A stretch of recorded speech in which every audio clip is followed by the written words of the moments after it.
This program is brought to you by the Vegetarian Society of Hawaii, a nonprofit organization dedicated to sharing with the community the many benefits of a vegetarian diet. Free monthly meetings include vegetarian experts found locally and on the mainland, quick and easy cooking demonstrations, and healthful and delicious food samples. Members enjoy an informative quarterly newsletter, social activities, and discounts at many vegetarian-friendly restaurants and health food stores.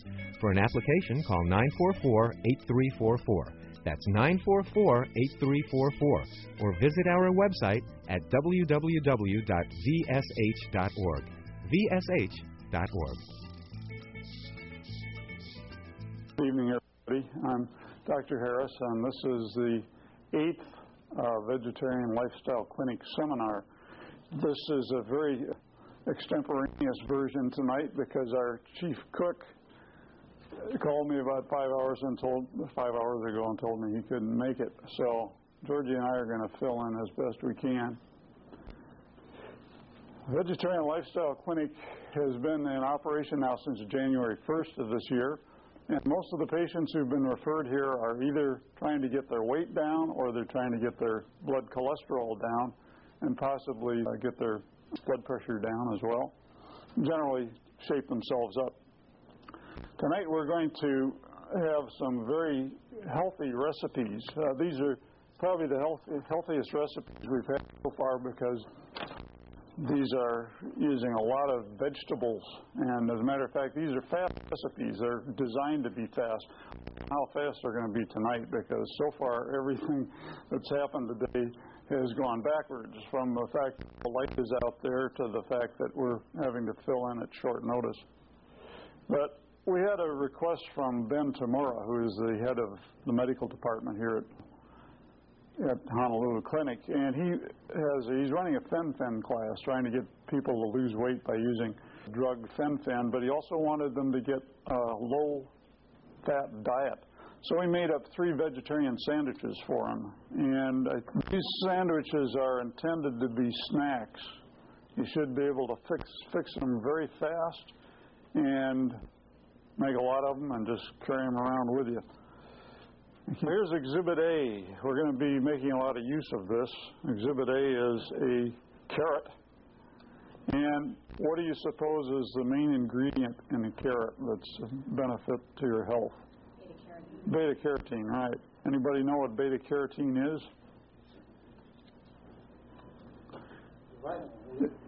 Yeah, basically it's a vitamin. Now the establishment has misclassified things here. The establishment calls retinol vitamin A, and vitamin A is made from beta-carotene, but unfortunately if you get too much retinol, your hair falls out and your bones start to ache and you get pretty sick and you actually die from an overdose of the so-called vitamin A retinol. But you cannot get in any trouble by overdosing on carrots. The only thing that will happen is that you'll turn yellow and the palms of the hands, and you'll see pigmentation, and that's called carotenemia. Now that is not a toxic. The only effect of carotenemia is that it makes you kind of strange looking. You can tell that the person doesn't actually have jaundice because if you look at the eyeballs, the whites of the eyes will still be white, whereas in jaundice the eyeballs go yellow too. Okay, well here's Exhibit B. What is this? Yeah, this is how many people could eat this much parsley? At one sitting? At one sitting. Oh, there's a diehard there. Okay, well. I think it should be a main dish vegetable and not a garnish. Well, you're absolutely right. But most people say you can't eat this much parsley, and I'm going to prove that you can. This is about 100 grams of parsley. This is a bunch of parsley. And if you sat down and tried to chomp through this, you'd probably give up after about 4 sprigs worth. But if you run it through a juicer, which is what I did this afternoon, you can stuff this whole parsley bunch right into the juicer and have a very nice drink. If you add Exhibit C, which is a tomato. Okay, now tomato gives it a nice flavor. And tomatoes also have some useful things. A tomato has a lot of saponin, which is a cancer-fighting chemical. There are a lot of things in this juice drink that are very helpful in warding off some of the sturms and drangs of life, such as cancer.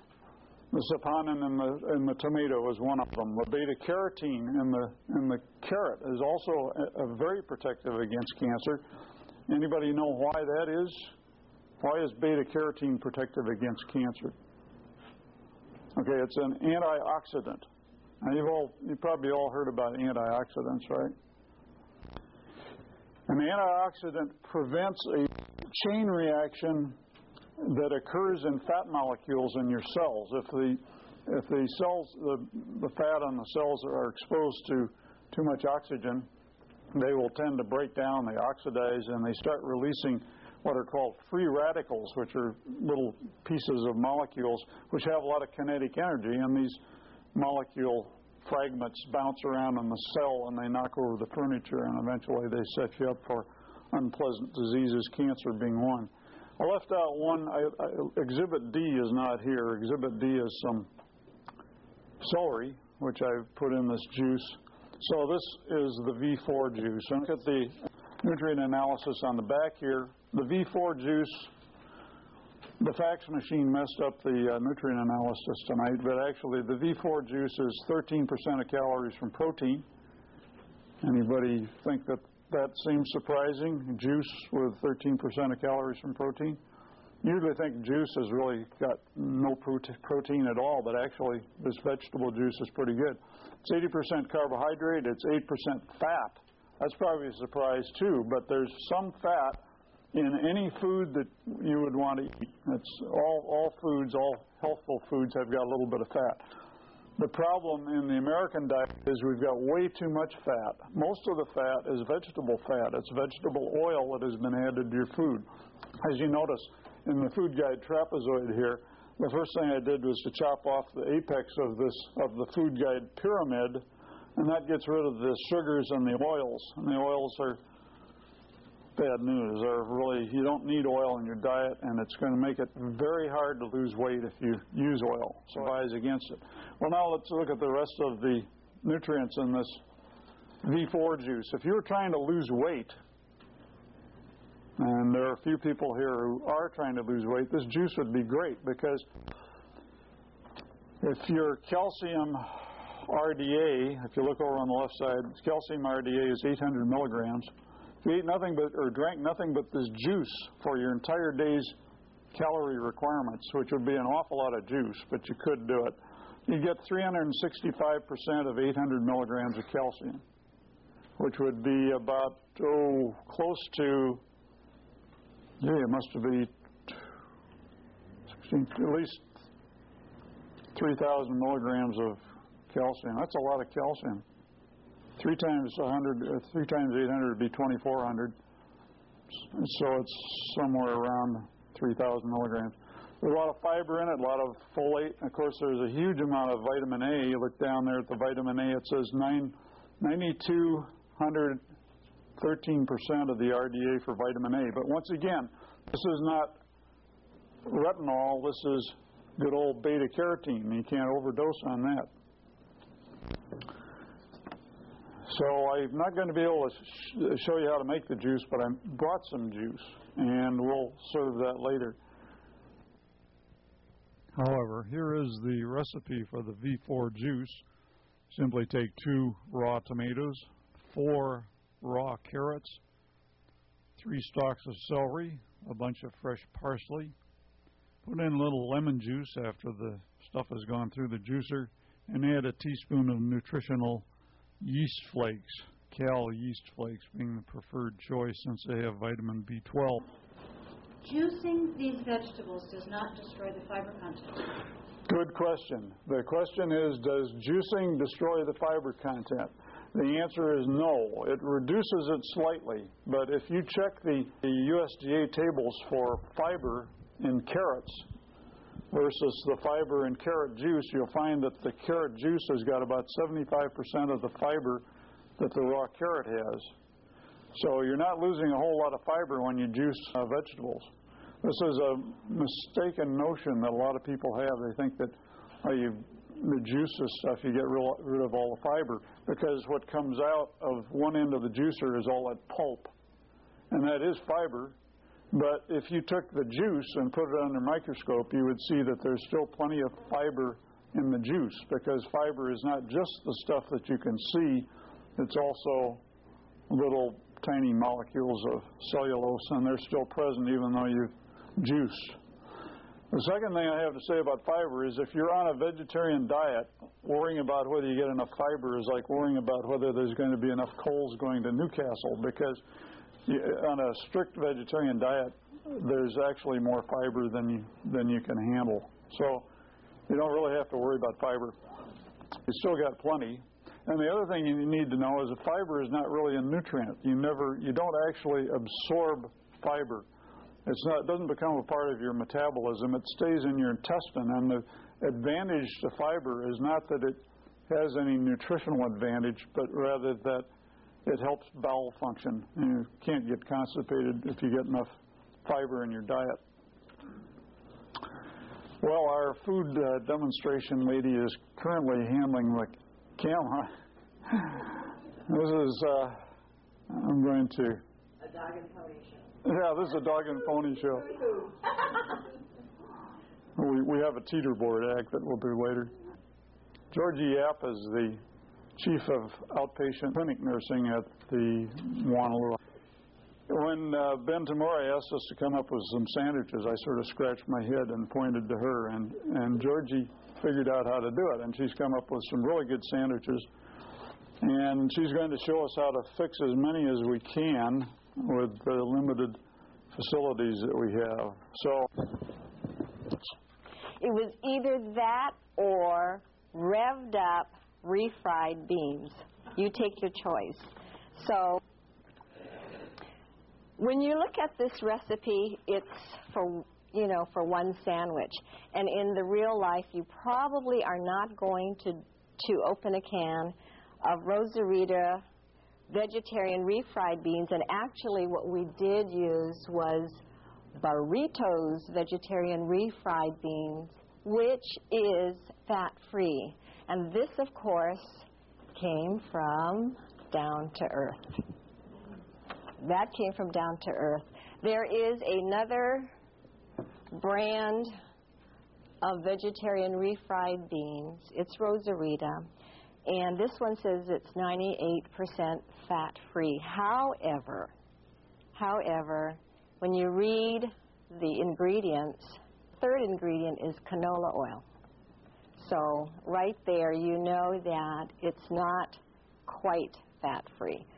So Dr. Harris will probably comment on that a little bit later. So what we've done is we've taken some pumpernickel bread.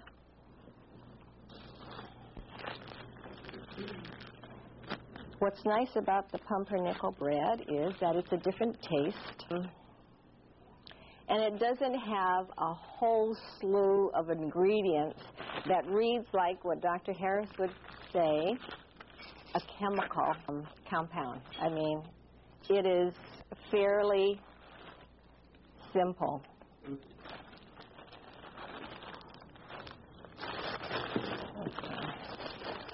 And like I said, in real life, what you do is you open up the can and you put it in a container, and then you put in your salsa. Now, I did put in some salsa. I think it needs a little bit more. It's mild, so it will not, how many of you like really, really mild stuff, don't want anything? Okay, I won't put any more. Okay, but this is paste picante sauce. And I think that a lot of the people who have done cooking demos have used this to flavor their foods. And by the way, this is fairly timely for Cinco de Mayo. We're only one day late. So, okay, so I flavored it with this picante, and really it is to your taste, because there is a mild, a medium, and a hot. So this is mild, and this really is mild. What I need to add is some grated carrots and some nutritional yeast. So what I'm going to do is just take a bit of carrot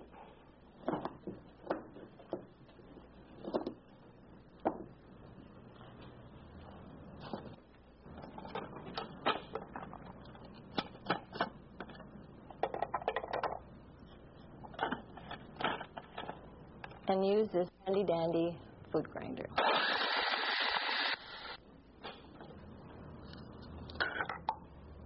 So the next question is, did it work? It did, and as a matter of fact, when this was purchased, It was on sale. it was on sale at Liberty House, and the instructions said, be very careful because the blades are very sharp. And they are absolutely right. I cut myself the first time I used it. So I'm just adding the carrots in and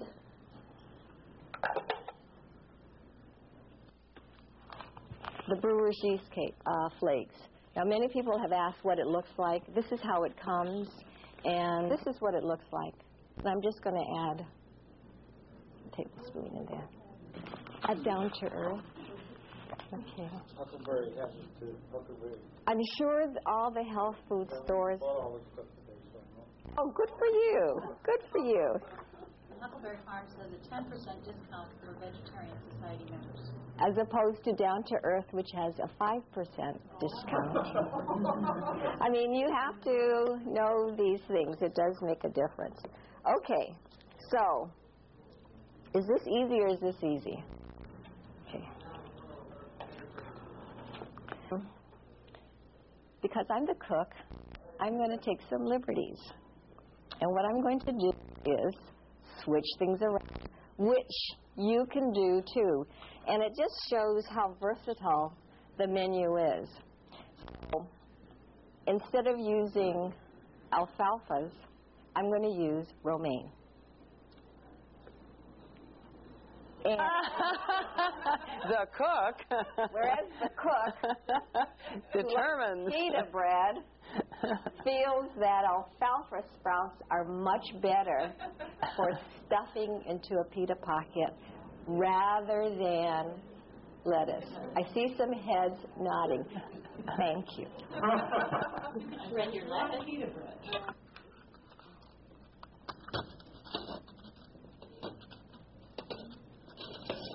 See, again, you know, even though the recipe says a teaspoon, you just do whatever. Okay. So, okay.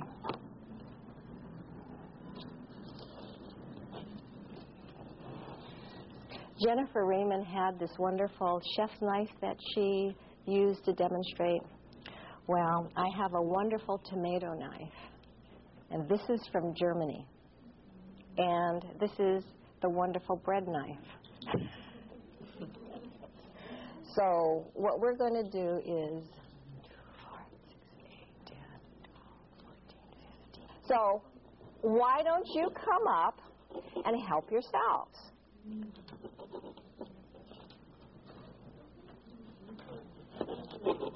That's all? It's finished already? Sorry. Look at that. See, this is supposed to be quick and easy. Not a whole lot of fuss and muss. Yeah, this really is fast. Yeah. Which is what I think most of you need is recipes that you can fix real fast.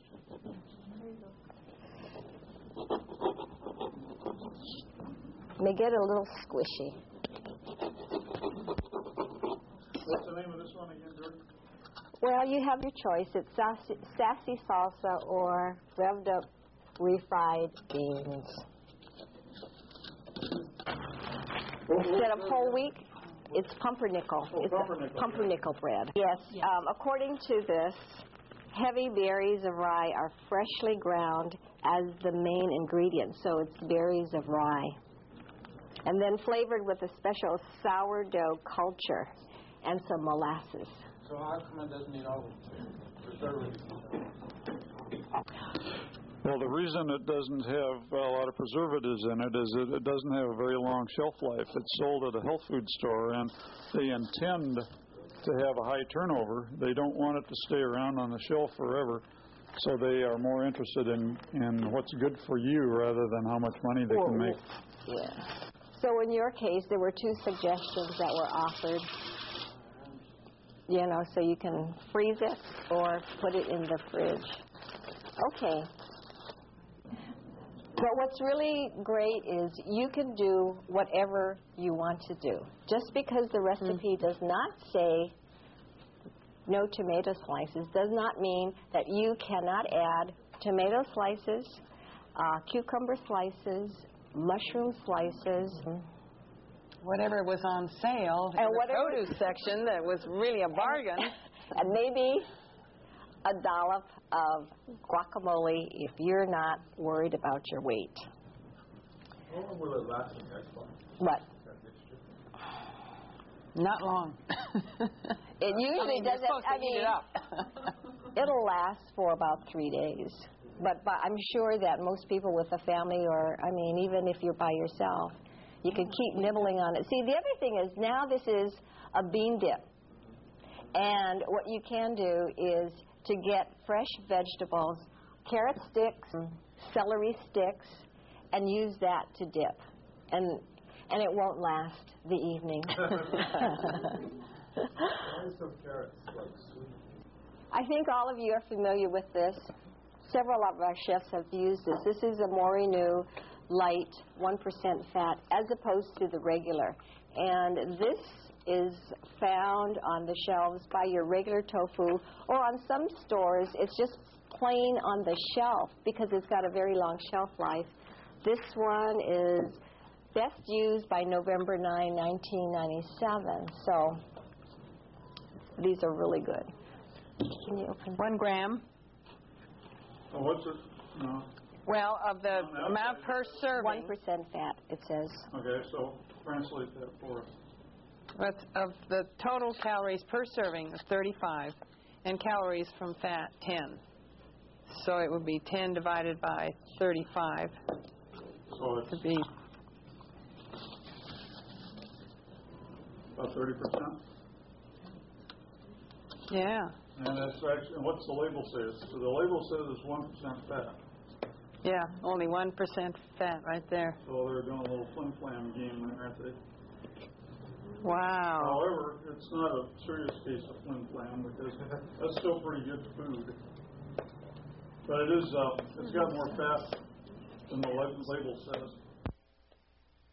Percent of calories from fat that counts. It's not For the total. It's not the weight of grams. That's how the fat industry keeps us eating fat, by saying that things are 98% fat-free because they only have 2 grams of fat in 100 grams of food.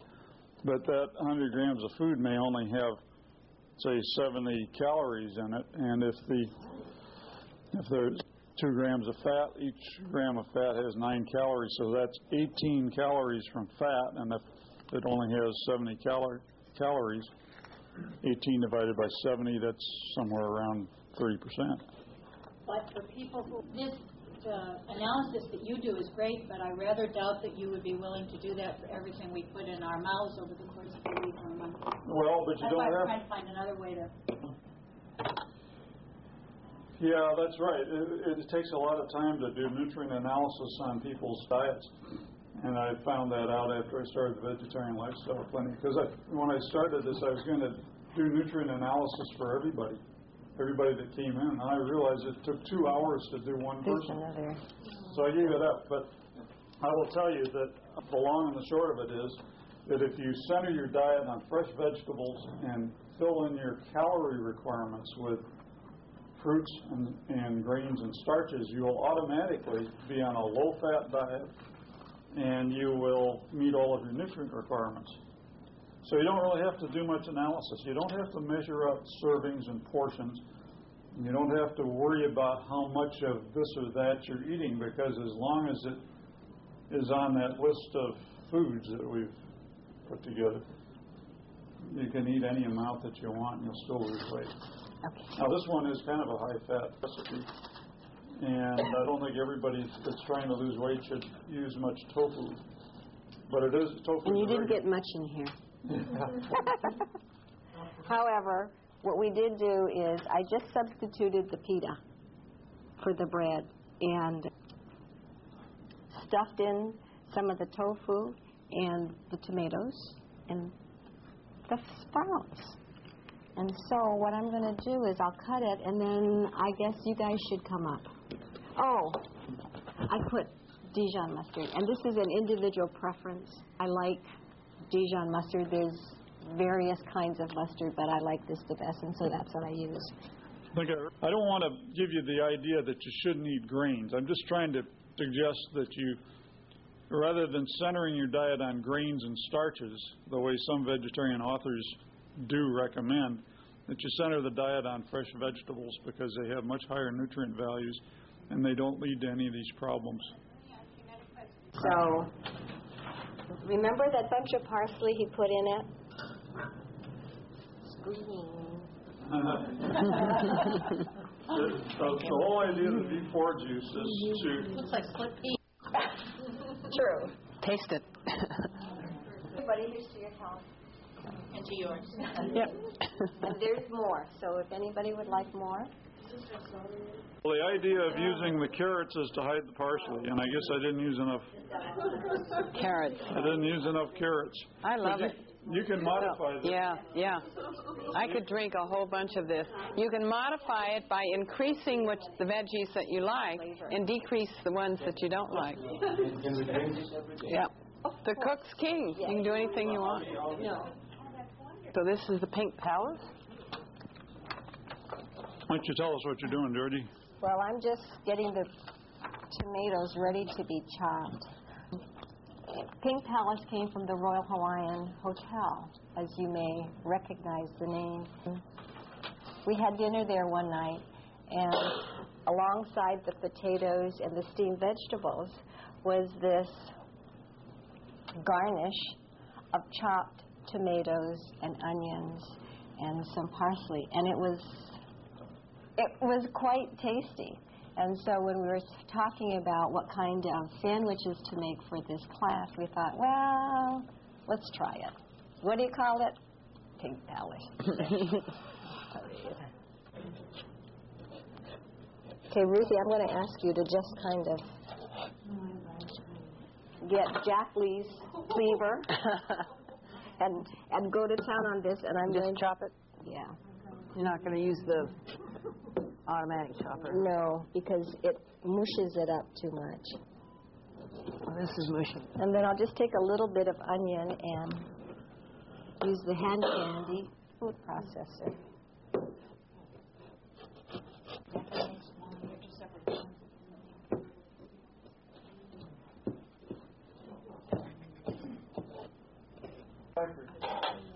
Okay. Anyone can walk in and buy it. Uh-huh. Now, this is not a Maui onion. This is just a regular old onion, raw. When they're raw, they're a bit strong. So I just need to know how people feel about onions. I can put just a little bit for flavor. And then people can add extra if they want. That's right. Okay. Sandwich is really quite good. Variety of things, green, yellow, light green, white, and get all your nutrients. So I hope you've enjoyed it. Thank you. Great job. And there's more, so if anybody would like more, I'll be happy. Here are the recommended dietary allowances from each of the 4 recipes tonight: the sassy salsa sandwich, the Pink Palace sandwich, the basic lettuce, tomato, and tofu sandwich, and the V4 juice. As you can see, the percent of calories from carbohydrate ran 71 for the sassy salsa, 76 for the Pink Palace, 57 for the BLTT, 80% for the V4 juice. The fat content ran between 7% and 19% for the BLTT, and that was high because of the tofu. And the protein content was well above the 10% RDA. So if there's any question about whether you can get enough protein on a vegetarian diet, this should help settle that question. The lowest protein content was in the V4 juice. That was 13%. All of these other macronutrients, calcium, fiber, folate, iron, and so forth, were perfectly adequate. There was plenty of calcium, 104% of the RDA per calorie. In the sassy salsa, 110%. In the pink palace, 163%. In the BLTT, 365% in the V4 juice. None of these recipes contain any cholesterol, and they met more than adequate amounts for all of the other essential nutrients, with the exception of vitamin B12, which was missing in the BLTT because there was no cal nutritional yeast in that. So you can see that if you ate nothing but these 4 recipes for your entire day's diet, you would meet the nutrient requirements for everything. You would also fill your stomach, and you would wind up short on calories. So this is why you lose weight on a vegan diet. You meet all your nutrient requirements, fill your stomach, and you're still short on calories. So your body has to mobilize its fat stores in order to fill in the calories, and so you lose about a pound a week on a vegan diet. I'd like to thank Ms. Georgie Yap for this excellent presentation of some very simple vegan recipes. And then I'd like to move on to the next topic. Some years ago, I became interested in the question of how much protein was in various categories of food. I selected 10 categories from the foods shown in this food guide pyramid, and using Nutritionist 3 software, computed the amount of protein that you would get if you consume nothing but foods from these 10 categories. I found out some interesting answers. To produce the protein percent of calories data below, 10 categories in the Nutritionist 3 database were edited to exclude recipes and proprietary foods. The remaining foods were loaded in 100-gram portions and averaged. The large number of fruits and vegetables reflects only the abundance of species available. By contrast, eggs and poultry had a relative paucity of species.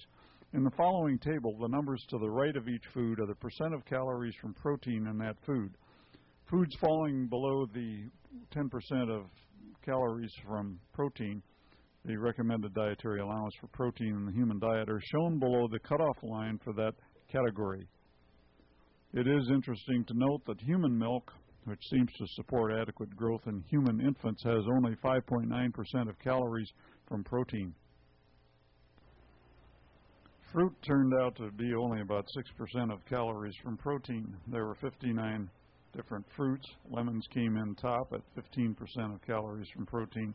The cutoff line was reached rapidly right after loganberries. Melons were only 9.8% of calories from protein.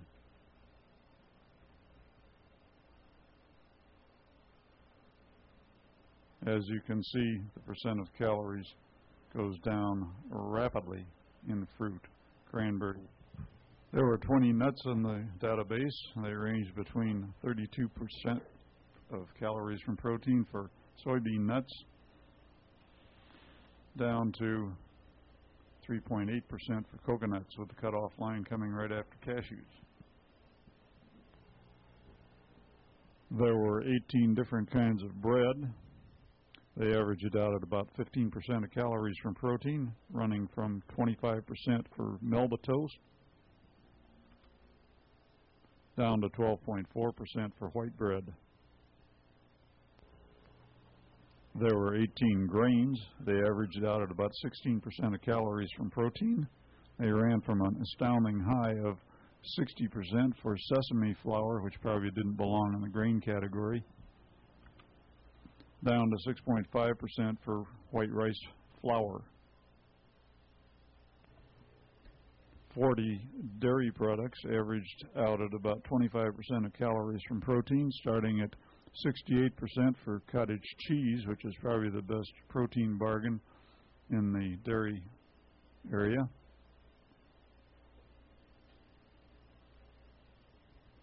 Cutoff line came between sweet fluid whey and cream cheese. There were 93 vegetables in the sort. They averaged out at about 26% of calories from protein, starting with spirulina seaweed at 79%, watercress 78%, mustard greens 60%, spinach 53%, and so forth down through the list of vegetables. There were only a few vegetables which fell below 10% of calories from protein. So it's fairly obvious that if you ate nothing but vegetables for your entire day's calorie requirements, you would definitely get enough protein. The cutoff point came between Jerusalem artichokes and ginger root, and continued down with poi on the bottom of the list at 1.4% of calories from protein. There are only 6 eggs in the list, and they averaged out at about 38% of calories from protein.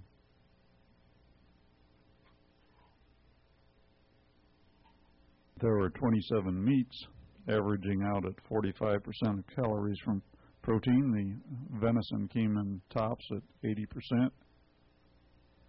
Tenderloin was 50.2%, and chitterlings were 13.5%. None of the foods in this group were below 10% of calories from protein. 11 kinds of poultry averaged out about 50% of calories from protein. Turkey came in first at 76.9. The only food in this group that dropped below 10% was goose liver pate. 45 different kinds of fish averaged out at about 68% of calories from protein. There were no foods in this group that dropped below 10% of calories from protein. Therefore, to summarize, in 10 categories of generally unprocessed foods, almost all the foods exceeded the 10% protein requirement, with the exception of fruit. If one consumed nothing but averaged foods from the vegetable category, one would get about 25% of the day's calories from protein. Therefore, unless fruit is the only food in the diet, if the day's calorie requirements are met, so also is the 10% protein requirement. This assumes, of course, that there are no processed junk foods, candies, or soda pops in the diet, only foods from these 10 categories. Protein is a daisy chain, a molecular daisy chain of amino acids strung together. This rather busy graph shows 10 essential amino acids and 1 non-essential amino acid, cysteine, and their content in 5 of the 10 food categories, starting with meat, then fish, then poultry, dairy, and vegetables. Methionine is probably the limiting amino acid on a vegan diet, and we can see here that if we ate nothing but foods from the vegetable category, we'd be getting about 500% of the recommended dietary allowance for methionine. The amino acid content of the other 5 categories of food, fruit, grain, eggs, bread, and nuts, are shown in this graph. Fruit is once again shown to be protein deficient. It is the only one of the 10 food categories which is consistently below 100% of the RDA for most of the essential amino acids. So assuming that methionine is a limiting amino acid on a vegetarian diet, here is how those 10 food categories shape up. Fruit is below 100% of the RDA for methionine. Bread is about 250% of the RDA, nuts about 450, vegetables about 550, and grains, dairy, meat, eggs, poultry, and fish all exceed the methionine requirements by wide margins. After I had sorted these 10 food categories for protein, I got interested in some other aspects of the nutritional value of these foods. I'd like to tell you a little about what I found.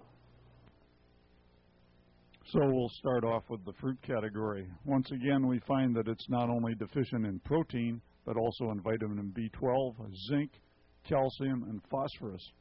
It has no cholesterol, and that's a good thing. It has only 7% of calories from fat. Protein is only 5%, and 2,200 calories of fruit would be relatively expensive, $18.42 according to Nutritionist 3. Nuts are okay on protein. but they are deficient in vitamin B12, vitamin A, vitamin C, riboflavin, calcium, and niacin, which is not strictly an essential nutrient. There is no cholesterol, even though they are high-fat foods, 75% of calories from fat. Protein is 11% of calories. The cost is not as expensive as the fruit, however, it is $4.50 for 2,200 calories. Once again, this is a very general economic estimate made by the Nutritionist 3 sorting program.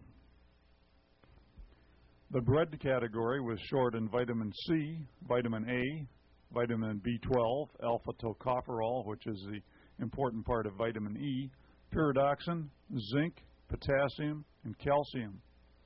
There was no cholesterol. It was 75% of calories from carbohydrate, 10% fat, 15% protein, and relatively cheap, $2.43 for 2,200 calories of bread. The 18 grains were short of vitamin C, vitamin B12, vitamin A, vitamin E, calcium, folate, and riboflavin. They also had no cholesterol, lots of carbohydrate, not much fat, and 15% of calories from protein. Grains are very cheap, $1.29 for 2,200 calories of grain. The 40 average dairy foods had no dietary fiber. They were short in vitamin C, niacin, iron, thiamine, pyridoxine, vitamin E, magnesium, potassium, folate. 2,200 calories of dairy products would contain 563 milligrams of cholesterol, and the upper limit RDA for cholesterol is 300 milligrams a day. Fat content would be about 69%, protein 25%, the cost about $6. And now we come to the star of the show, the averaged 93 vegetables. They were short only in vitamin B12. All of the other essential nutrients were present in very satisfactory amount. There was no cholesterol. Carbohydrate averaged out to 66%, fat 11%, protein 23%, but the cost was relatively high, $11.55 for 2,200 calories. Eggs came next in the protein sort. They were completely short of vitamin C, dietary fiber, niacin, magnesium, potassium, calcium, thiamine, vitamin B6, pyridoxine, vitamin E, zinc, and iron. 2,200 calories of eggs would contain a whopping 2,732 milligrams of cholesterol. Fat content would be 68%, protein 32%, and the cost here is wildly underestimated by Nutritionist 3, 79 cents for 2,200 calories. It's probably several times that amount. The 27 averaged meats were short in dietary fiber, calcium, vitamin E, magnesium. They had about 1,146 milligrams of cholesterol, 58% fat, 42% protein. The cost came out to be about $4.28. The 11 averaged poultry foods were short in dietary fiber, calcium, vitamin C, magnesium, thiamine, and vitamin E. They contained about 2,000 milligrams of cholesterol, 55% fat, 45% protein. The cost about $4.71. The fish category was definitely the winner in the protein sort, with 68% of calories from protein. However, fish was deficient in dietary fiber and vitamin C. It contained about 1,500 milligrams of cholesterol, 32% fat. The cost estimate of $28.87 for 2,200 calories of fish is probably way off. Fish is a relatively inexpensive food, but in this category of fish, we included some exotic fish products such as caviar and shellfish. But the high protein content of fish is a mixed blessing because of all foods, fish has the most histidine, an amino acid, which is easily broken down by bacterial spoilage to form histamine, and histamine in turn causes allergic reactions in susceptible human consumers. Fish also contains the largest amount of the sulfur amino acids methionine and cysteine. Methionine is the only essential sulfur amino acid, and it is metabolized first to cysteine and then to cysteine. Cysteine eventually breaks down and releases sulfate, which goes out in the urine, buffered with calcium. The urinary calcium has been filtered out of the blood, which then must replace its calcium loss by taking calcium out of bone. So it's not surprising that high animal protein consumption and high sulfur amino acid consumption has been correlated with osteoporosis or thinning out of the bone. We can see here that all of the animal foods are very high in sulfur amino acids. We can also see that vegetables, grains, and nuts and bread contain more than the recommended dietary allowance for methionine, but probably not so much as to contribute to osteoporosis. So it really appears as if vegetables are the optimal food for humans. Vegetables are only short in vitamin B12. They have more than enough of all of the other essential nutrients. They have no cholesterol. They don't have very much fat, and they have plenty of protein. The problem is the high cost of fresh vegetables. By contrast, grains are deficient in 7 nutrients. They have no cholesterol. They don't have much fat. They do have enough protein, but their great advantage is that they're really cheap. $1.29 for 2,200 calories of grain foods. Grains have been the basis of the world's agriculture ever since the agricultural revolution 12,000 years ago. Grains can be produced in large quantity and stored easily. By contrast, vegetables, which would have been a better choice for the agriculturalists, spoil rapidly and have to be refrigerated, which was not possible at the onset of agriculture. There is another problem which relates to grain-based agriculture, and it concerns the 2 essential fatty acids in the human diet. Linoleic acid, or LA, is the first of the omega-6 fatty acids, and it is found in high concentration in grains and in the tissues of food animals which have been raised on grain. Alpha-linolenic acid, or ALA, is the first of the omega-3 fatty acids, and it is synthesized only in the chloroplasts of green plants, such as spinach and lettuce.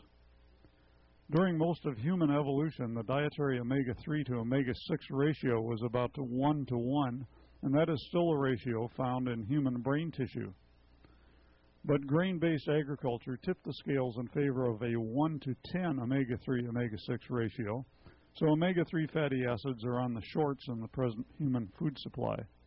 To make up this shortfall, fish oil is often recommended because it contains lots of eicosapentaenoic acid, or EPA, and this is thought to reduce the risk of heart attack. But the EPA is an omega-3 fatty acid derived from ALA, and it's in high concentration only because the bottom rung in the marine food chain is algae, which make ALA by photosynthesis. Humans can make all their other omega-3 fatty acids if there's enough ALA in their diet. Menhaden fish oil is a very good source of ALA. However, it's not as good as cauliflower, kale, spinach, walnuts, lettuce, or soybean oil. And the grand champ in the ALA department is certainly flaxseed oil. However, you don't have to eat flaxseed or its oil if you're getting enough of the leafy green vegetables, because that's where the ALA starts in the first place. So how did we get stuck on grain-based agriculture? Grains, as we have seen, are deficient in vitamins B2, B12, C, E, calcium, folate, and alpha-linolenic acid. A far better health choice for the early agriculturalists would have been a vegetable-based agriculture. But the vegetables are expensive because of refrigeration and distribution problems. Grains are nutritious enough for human survival and cheap enough to support a large population. Human population surges have occurred several times. The Cultural Revolution, which involved tool making and social organization, carried human population from about 125,000 individuals a million years ago to about 5 million 12,000 years ago. Then came the agricultural revolution, and when it was over, 8,000 years ago, there had been a 16-fold population increase to 86 million because of the cheap food. Agriculture did not increase human health, only human numbers, and pre-agricultural bones show less signs of disease.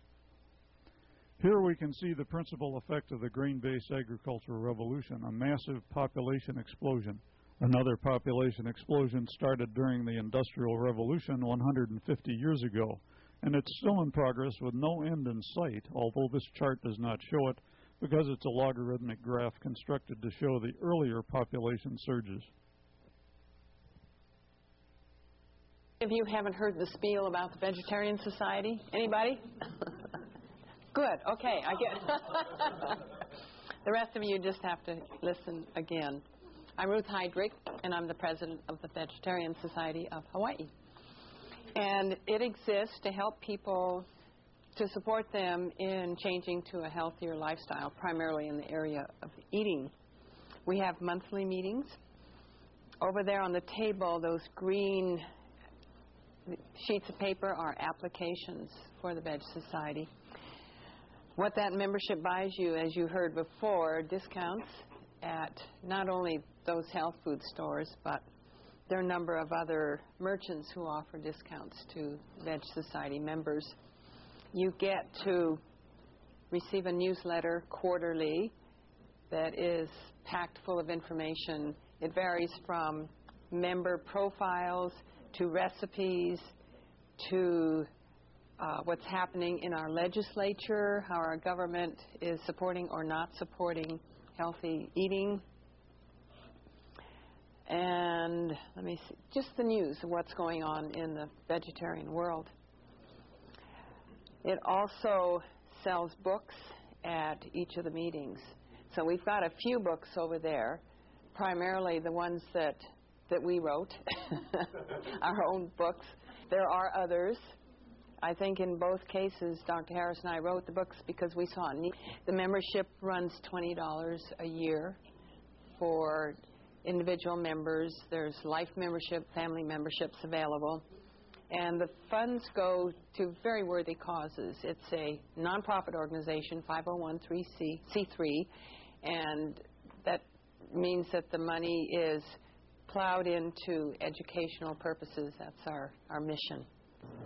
Well, thank you all very much for coming, and I hope that you got something out of this in spite of the fact that our chef did not show up. And thank you, Ruth. Yeah, you're master chef.